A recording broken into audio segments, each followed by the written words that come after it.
In a world where justice can be blind, one woman's strength will rewrite the rules. Captain Aisha Brooks, a decorated Delta Force commander, finds herself locked in a maximum security male prison.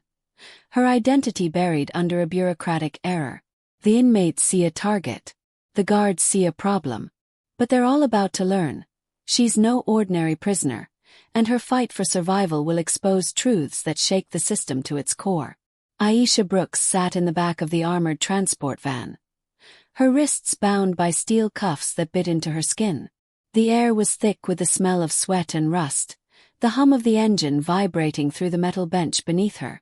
She kept her gaze forward, her jaw set, her mind razor-sharp despite the chaos that had landed her here. To the guards escorting her, she was just another name on a transfer order, a clerical mistake that had slipped through the cracks of an overstretched prison system. To the men in the van, sizing her up with sidelong glances, she was an anomaly, a black woman in a place where she didn't belong. But Aisha was no stranger to being underestimated. She'd built a career on it. Her file, if anyone had bothered to read it properly, would have revealed a different story. Captain Aisha Brooks, 34, was one of the most elite operatives in the U.S. Army's Delta Force. She'd led covert missions in war zones, dismantled terrorist cells, and survived ambushes that would have broken most. Her training had honed her body into a weapon and her mind into a fortress. But a mix-up in paperwork, her name mislogged as A. Brooks without a gender marker, had sent her to Ironwood Penitentiary, a maximum security male prison in the heart of nowhere. The system didn't know who she was. The inmates didn't know who she was. And Aisha wasn't about to tell them. The van lurched to a stop, and the heavy doors swung open. Ironwood loomed ahead, a gray fortress of concrete and steel, its walls topped with razor wire that glinted under the overcast sky. The guards hustled her out, their grips firm but not cruel. They didn't know what to make of her, this woman in a prison jumpsuit meant for men. Her hair cropped short, her eyes steady and unyielding. "Keep moving," one of them barked, a burly man with a name tag reading Sergeant Harris. Aisha complied, her steps measured, her senses already mapping the environment. Guards' positions, exits, potential threats. Inside, the processing area was a blur of noise and motion. Inmates in orange jumpsuits shuffled past, their eyes lingering on her. Whispers followed, sharp and curious, but Aisha didn't flinch. She'd faced worse than stares. The intake officer, a tired-looking man with a clipboard, barely glanced at her as he read off her details. Brooks, is sentenced for aggravated assault. 3 years. He paused, frowning at the paperwork. "This right. You're in the wrong place, lady." Aisha's voice was calm, almost too calm. "Tell that to your system." She wasn't about to plead her case. Not yet. She'd learned long ago that power came from silence, from letting others underestimate you until the moment you struck. The officer shrugged, stamped her file, and waved her through. "You'll be in Gen Pop until we figure this out. Watch yourself." General population at Ironwood was a jungle of concrete cells and steel bars, where alliances were forged in blood and respect was earned through fear. Aisha was assigned a cell in D Block, a sprawling wing housing some of the prison's most volatile inmates. Her cellmate, a lanky man named Rico with a spiderweb tattoo crawling up his neck, gave her a once-over as she stepped inside. "You lost, girl," he said, his tone half amused, half threatening. Aisha didn't answer. She claimed the top bunk, her movements deliberate, her eyes scanning the cell for anything she could use. A loose screw, a shard of glass, anything that could become a tool. Word spread fast. By dinner, the mess hall was buzzing. Aisha felt the weight of 100 eyes as she carried her tray to an empty table. The inmates were a mix of predators and opportunists, their hierarchies clear in the way they moved, the way they claimed space. A group of men at a nearby table, led by a hulking figure with a shaved head and a scar across his cheek, watched her closely. His name was Mason, and he ran D Block with an iron fist. Aisha had already clocked him as trouble. She ate slowly, her posture relaxed but her senses on high alert. It didn't take long for Mason to make his move. He sauntered over, his crew trailing behind, their presence a silent threat. "You don't belong here," he said, his voice low, testing her. Aisha met his gaze, her expression unreadable. "Yet here I am," she said evenly. The room went quiet, the tension thick enough to choke on. Mason leaned closer, his breath hot on her face. "You're gonna learn how things work around here, sweetheart." Aisha didn't blink. "I already know how things work," she said, her voice ablade. Mason smirked, but there was a flicker of uncertainty in his eyes. He backed off for now. That night, Aisha lay on her bunk, listening to the sounds of the prison shouts, clanging bars, the occasional sob. She didn't sleep. Her mind was too busy, cataloging faces, voices, patterns. She'd been in worse situations. Deserts with no cover, jungles crawling with hostiles, but this was different.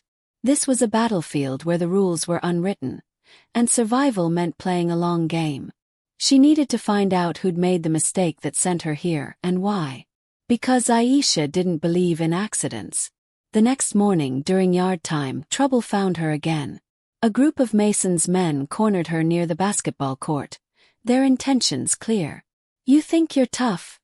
One of them, a wiry guy with a missing tooth, sneered. Aisha didn't respond. She stood her ground, her body loose but ready, her training kicking in like muscle memory. When the first punch came, she moved faster than they expected, sidestepping and delivering a precise strike to the man's solar plexus. He dropped, gasping. The others hesitated, surprised, but they didn't back down. A second man lunged, and Aisha took him out with a controlled elbow to the temple, sending him sprawling. The third froze, his bravado gone. "Enough," Aisha said, her voice quiet but commanding. They scattered, but she knew this was only the beginning. The guards noticed the incident but didn't intervene.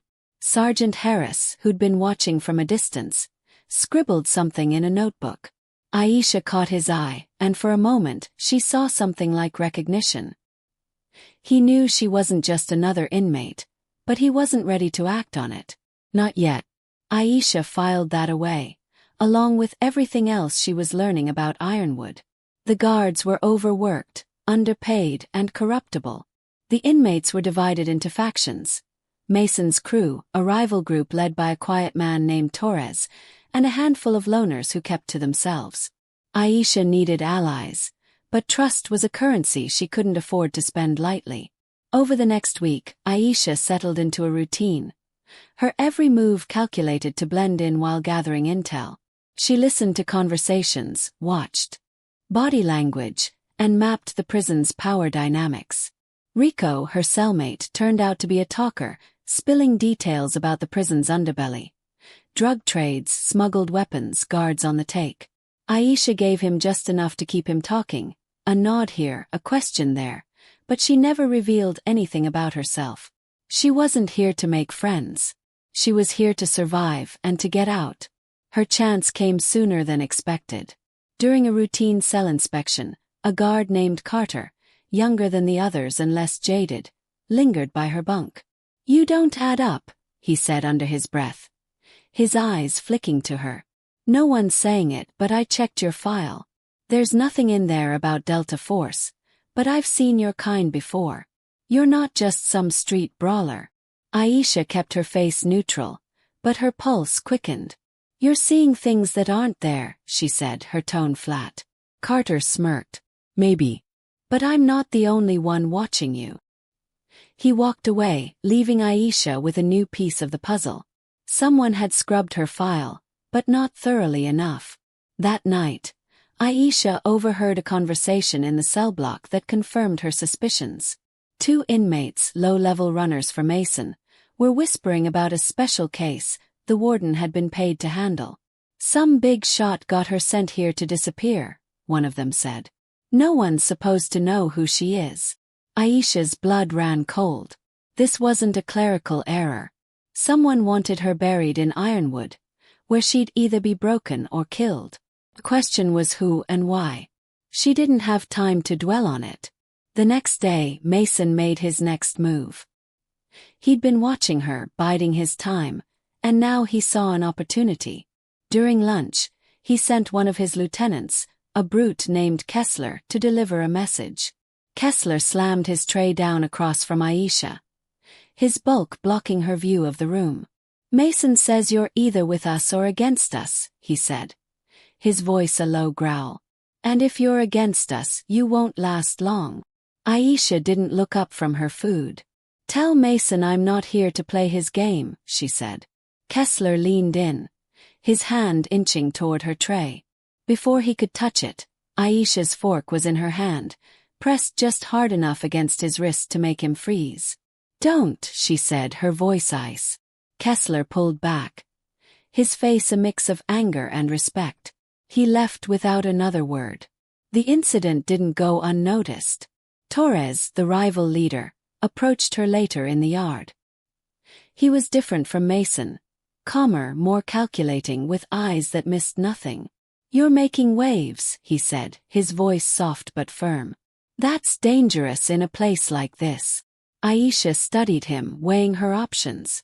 Torres wasn't offering friendship, but he was offering something else. An alliance, maybe, or at least a truce.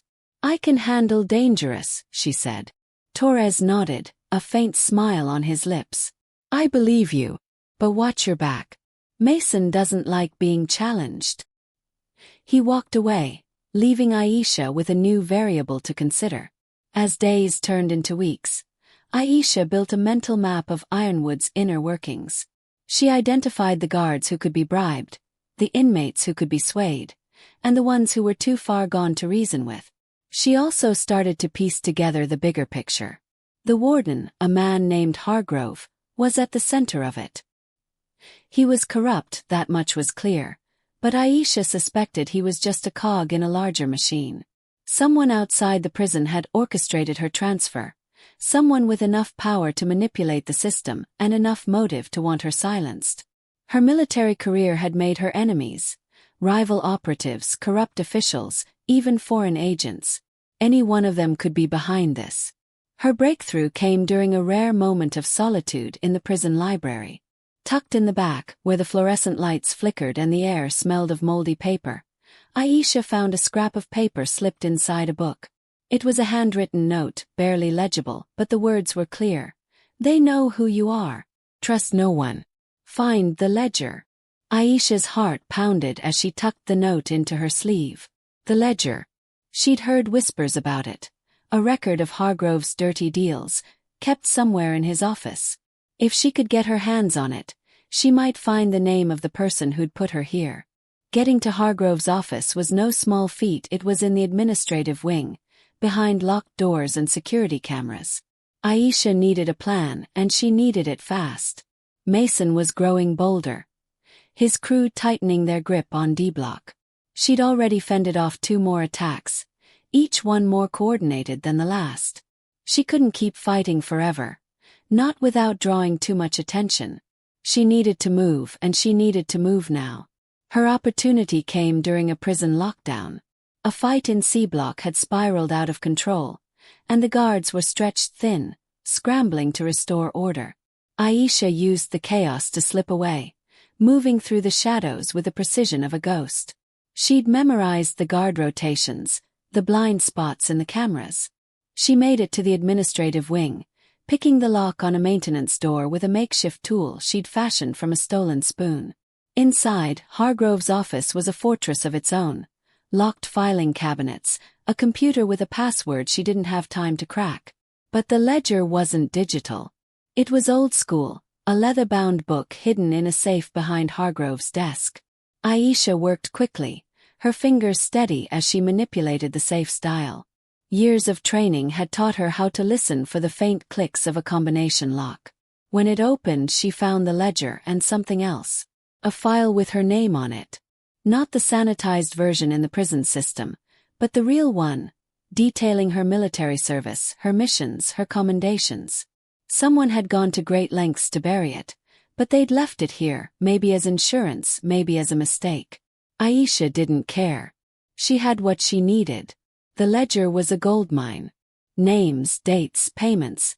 Proof that Hargrove was taking bribes to house special cases like her. One name stood out. Colonel Marcus Reed, a high-ranking officer she'd crossed paths with years ago during a mission in Syria. Reed had been implicated in a black market weapons deal, one Aisha had helped expose. He'd walked away unscathed, but she'd always known he'd held a grudge. Now she had proof he'd orchestrated her transfer, paying Hargrove to make sure she never left Ironwood alive. Aisha slipped the ledger and her file under her jumpsuit, her mind racing. She needed to get this information out, but she couldn't trust the guards, and she couldn't trust the inmates. Carter, the young guard, was her best bet, but even he was a risk. She made it back to her cell just as the lockdown ended. Her heart steady despite the close call. Rico was asleep, snoring loudly, oblivious to the storm brewing around him. The next day, Aisha approached Carter during yard time, choosing her moment carefully. "I need a favor," she said, keeping her voice low. Carter raised an eyebrow but didn't walk away. "You're playing a dangerous game, Brooks," he said. Aisha held his gaze. "It's not a game. I need you to get something to the feds. No one else." She slipped him a folded piece of paper, a summary of the ledger's contents, written in code only someone with her training would recognize. Carter hesitated, then nodded. "I'll see what I can do," he said. But Mason was closing in. He'd sensed Aisha's defiance, her refusal to